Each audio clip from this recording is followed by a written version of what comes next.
রোজার শুরু থেকে অনেকটা পর্যটক শূন্য হয়ে পড়েছে কক্সবাজারের বিনোদন কেন্দ্রগুলো। এতে বন্ধ রয়েছে হোটেল, মোটেল জোন ও সাগর পাড়ের কেন্দ্রিক কয়েক হাজার ব্যবসা প্রতিষ্ঠান। এই সুযোগে সংস্কার আর প্রশিক্ষণের কাজ সেরে নিচ্ছেন অনেকে, তবে বেকার সময় কাটছে অসংখ্য শ্রমিক কর্মচারীর। তবে যারা ঘুরতে আসছেন বিস্তৃত বাড়িয়াড়ির ফাঁকা সৈকতে, তারা বিনোদনে মেতেছেন নিজেদের মতো। কক্সবাজার সমুদ্র সৈকতের সুগন্ধা পয়েন্টে নেই চিরচেনা কোলাহল।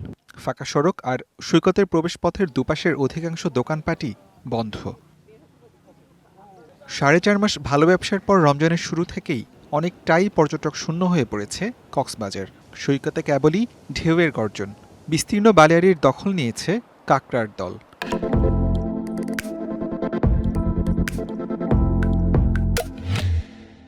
মোটামুটি ভালোই, কিন্তু লোকজন খুবই কম। আগে যখন আপনি আগে পরিমাণে যা পরিমাণ ছিল এখন নাই। ফ্যামিলির সাথে উপভোগ করার মতো অনেক ভালো একটা সময়। এর ভিতরে এখন রোজা চলছে, এখন যেমন মানুষ নাই, ফ্রিলি হোটেল ভাড়াও কম, অন্যান্য সময় তো এরকম পাওয়া যায় না। খালি পড়ে থাকা সৈকতের কিটকটগুলো জানান দিচ্ছে পর্যটন খাতের আকস্মিক হাহাকারের চিত্র।